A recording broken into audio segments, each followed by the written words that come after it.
Here with us in the Milan studio is the group leader of the five-star movement in the Senate, Stefano Patuanelli. Good evening, thank you for the invitation. Remember, he was already Minister of Economic Development twice with Conte and Minister of Agriculture with Draghi. Tonelli. In the meantime, cement stocks, those companies that deal with everything that has to do with construction in Piazzafari, are all on the rise, at least they were the last time I looked. Then later my colleagues from Il-Sole 24 with whom we will connect, will eventually correct me. However, we can say that the markets seem convinced that peace can be lasting and that therefore the reconstruction of Gaza can begin in a reasonable time frame. This is an optimism that can be shared. In the meantime, I am, how can I say it, happy that from today there are no more snipers and no more soldiers. Our talking about the economy in a situation in which so many lives are at stake is not lighthearted. Our news always deals with it, but no, I mean it's obvious that it's like this.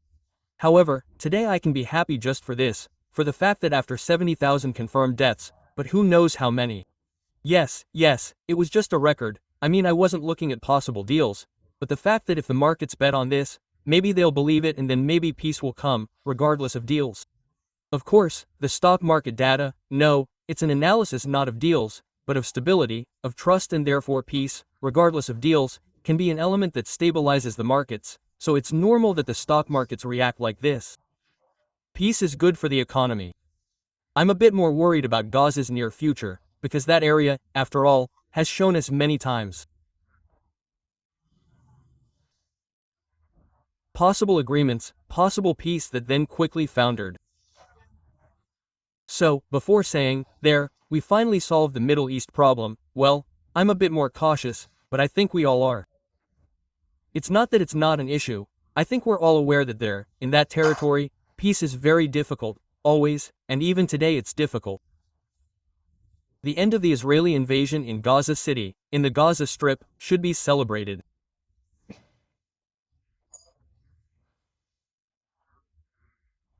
I'm concerned about Gaza's plan, this slightly Western idea, and this is the part of Trump's plan that perplexes us the most because objectively, if peace will ever be possible, it will be when two peoples manage it.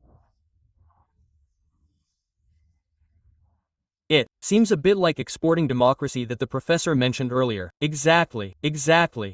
Rereading that book today, anyone reading it today wouldn't believe that it was written 20 years ago, because it's happening today. Which usually indicates a great book. Well, yes, I have to say yes. Well, I can say that the limit, no, of what globalization has shown, the primacy of the market in the economy, is that it has not been a closed system, it is a system that is open to other systems that have different rules. Sure. And this is why it has been the real limit of the market and globalization, because China is not part of these we have played. I cannot impose taxes on Germany. Of course. But the United States can impose taxes on Italy, and with these rules it is a bit more difficult than globalization and this type of system. Professor, then Patuanelli, the question I have for you is whether this hypothesis, let's say, if you are convinced by the government's recipe to make pay packets a bit heavier and if it is enough, in your opinion, to recover what inflation has eaten up. Enough? Absolutely not, we are not convinced. Then we will comment on the measures and we will see them when they are written into the budget law. Sure. But you see, I believe that there is a piece of data that shows how much the next budget law will affect the economic state of this country.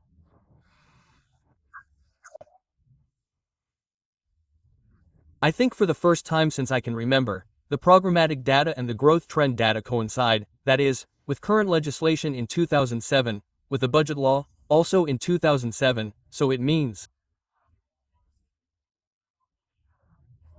No, I say it on this broadcast where I imagine that some of the public may not know it. It means that the government's policies, as far as the programmatic document is concerned, they do not think they can affect GDP. It could also be that they are particularly, let's say, cautious. To tell the truth, despite the fact that every time Minister Giorgetta comes to a hearing at the various stages, of the budget moments of a year which are not only the budget laws, but there was the so-called NADEF, and then with the new names of the new European governance, Every time he comes, he says, I will give you very cautious data, then things will certainly improve. The next time he comes and says, it went worse than my caution, didn't it? And this has already happened. We had a forecast of, I believe, 1 for 2025 and it will close at 0.7, so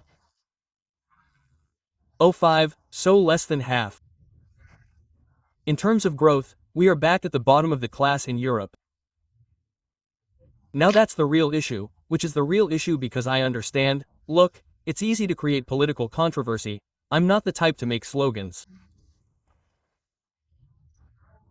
The real issue is how to impact the growth of this country, because it's completely obvious after 3 years of a minister who has disregarded every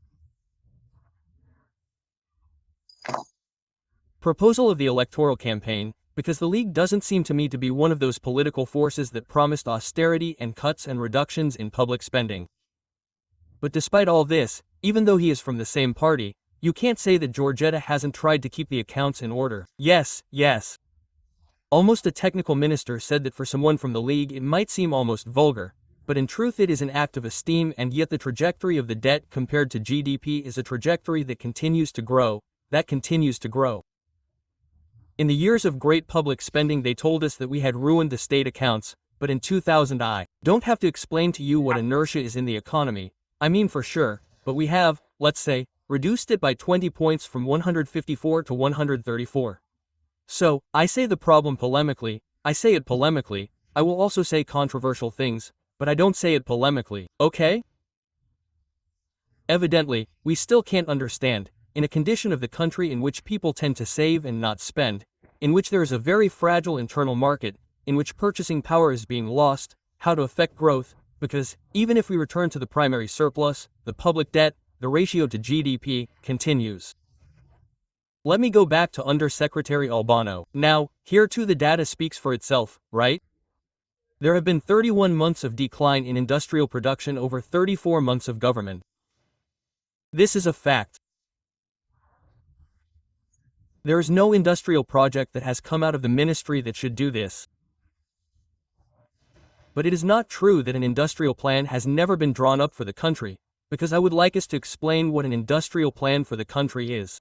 For me, 4.0 is an industrial plan for the country. Some incentives for companies to invest in new technologies represent an industrial guideline for the country. And now I don't know what they told Undersecretary Albano. Even Minister Giorgetta. Transition 4.0 did not benefit from the temporary framework and the suspension of state aid schemes because it was notified in 2019 when there was no extraordinary regime. So saying that today we can no longer implement 4.0 because the temporary framework created by COVID no longer exists is simply not true, it is simply false. Can we say that? I cannot. Say that it cannot be done because those rules cannot be applied with European funds. We did not do it with European funds. I said no, but now they are doing it with European funds. This cannot be done, we can say. The 5.0 that was implemented with NRRP funds falls within the constraints and limits of the NRRP, not because it is not an aid scheme, because it was clearly notified, because it could have been a measure that in some way constituted state aid. At that stage, the Commission said it could be done because it is a horizontal and not a vertical measure. So even a German company that is based in Italy and wants to implement 4.0 can do so, and therefore it is not an aid scheme, so it can be done again with state resources and not with the NRRP. Well, when Giorgetta comes to the hearing he says, we would like to do transition 4.0, but Europe won't let us do it anymore. No, you would like to do it with the money you are throwing away on 5.0, given that 330 million euros have been committed out of a 6.5 billion measure. So you are throwing away 6 billion, 200 million, you don't want to throw them away, you want to move them to 4.0. This can't be done, it's true.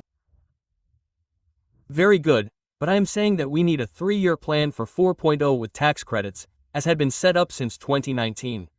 Regarding tax rates, in my opinion, we need to return to the rates that we had planned, but they can also be reduced as tax credits to have, let's say, a lower economic impact, given that that plan has, more or less, been around 29 billion in total over the 4 years, but we are not saying that it can't be done, it is a choice not to do it. After that, I repeat, there's not only the issue of 4.0. That is, the Ministry of Made in Italy companies, is a ministry that does not exist. It does not exist. I do not remember a measure taken by that ministry. But today we have the Undersecretary of the Ministry of Economy and Finance with us as guests, right? And I know, but if we were talking about the industrial plan, the question was asked and I would say I will put myself in that usual place. I know very well that it is not the responsibility of Giorgetta or even less of the Undersecretary D'Albano, but holy patience after 3 years of the third longest lasting government in the history of the Republic, not the fourth. Among other things, there's the narrative that everything that is happening in this country today is the fault of the left that has governed for 20 years. The 3 longest lasting governments in the history of the Republic are Berlusconi II, Berlusconi IV and Meoni, which do not seem to me to have been all center-left governments. Okay, just to give those who are responsible for the state of this country some responsibility, but I really believe that the disappointment will end, Lucia, just for a second. In my opinion, the biggest disappointment of this government is how it has destroyed the relationship between the country and businesses. Thanks to Stefano Patuanelli, Loretta Napoleon, and all of you who followed us online today on the news. See you on Monday.